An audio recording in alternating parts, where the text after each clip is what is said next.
I think that Donald Trump is going to cause a humongous intentional recession, so him and his rich little buddies can all get even more wealthy and even more powerful. About $42 trillion of new wealth was created during the first 2 years of the pandemic. Think about that. Corporations had record profits, the billionaire class just expanded their wealth exponentially, and the middle class and the lower middle class and people living in poverty got absolutely decimated. And if there's one thing the rich and powerful want, it is to become more rich and more powerful. So how can Donald Trump actually destabilize the markets? It's really kind of simple, actually. Tax cuts, deregulation, trade wars.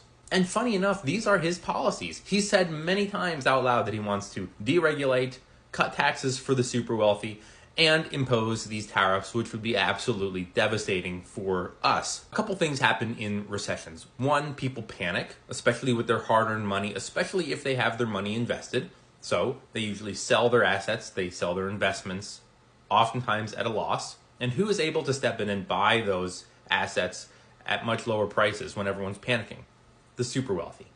The second thing that can happen is people lose their jobs. And when they lose their jobs, they run the risk of losing their homes. And when they lose their homes, they get foreclosed upon. Who is able to swoop in and buy those homes? Unfortunately, the super wealthy and companies that like to buy up all the affordable housing. If this is not a concern of yours, you are not paying attention. Deliberately trying to cause a recession is obviously a very risky move because it means that your very voter base could turn on you, although we know that's probably not going to happen because if Donald Trump is good at one thing, it's deflecting and saying, well, it was not me, it was them, and his base believes it. There are a lot of companies out there that would benefit from deregulation.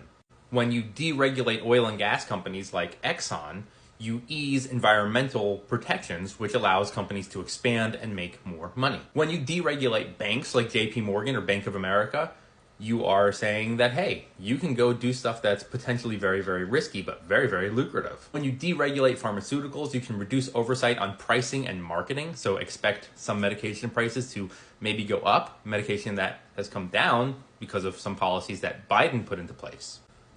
Need we say more? Monopoly, anyone? It's possible. John Deere, I know, this is Caterpillar, but same sector.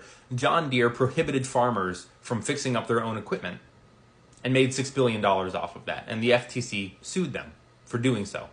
So you roll back regulations on machinery companies like Caterpillar. Yikes. Joe Biden really cracked down on the airlines and the excessive fees that they charged. CEOs of airline companies came out and said, well, this isn't really fair.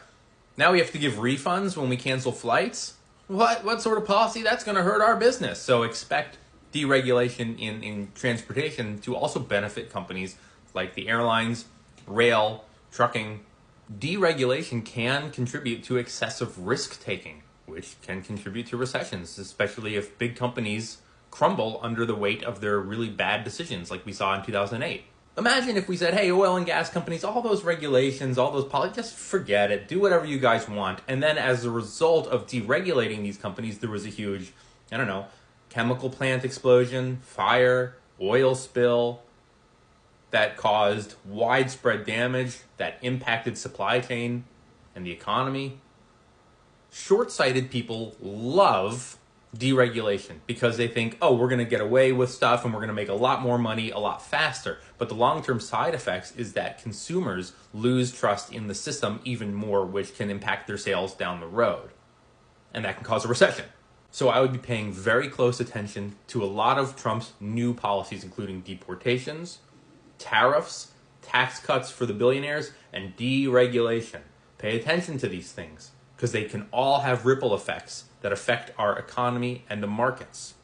Now, if you're the type of investor who just picks one S&P 500 ETF, one technology, and one dividend fund, and your plan is to invest, $200 a month for the next 30 years, then nothing really changes for you. You just continue to invest, stay the course. Don't try to time things. Don't step back. Don't stop investing. Just keep doing what you're doing. But if you are the sort of investor who likes to own individual stocks and you're a regular on this channel, then you know what it means when I open that drawer. This is my original wish list from November 2008, right in the midst of the recession or right before it or when everything was tanking.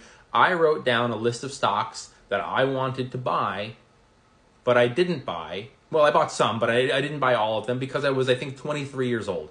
And I was watching and paying attention to the stock market going, oh my God, this is really scary. If it was today, I would have said, oh my God, this is really scary. What an opportunity. But back then, even though I had a lot of money in my early 20s because I worked double shifts in the restaurant industry and I lived at home, so all my money was going into savings, and I knew enough to be paying attention to some of these big companies, I was still afraid, and I was still watching the markets going, what if this is the end? And of course, it never is the end. Everything always comes back. And if it really truly is the end, who cares? What are you going to do? Your money's not going to matter if you're like hacking your way through the jungle with a machete, being chased by zombies. You're not going to be sitting there going, I can't believe I put $10,000 into the stock market. If you're the type of investor who likes to own individual stocks, formulate a wish list. Get some money on the side and just sit. That's what I'm doing. I'm sporadically investing here and there. Like just a few days ago, Apple went down 4%. I bought a little more.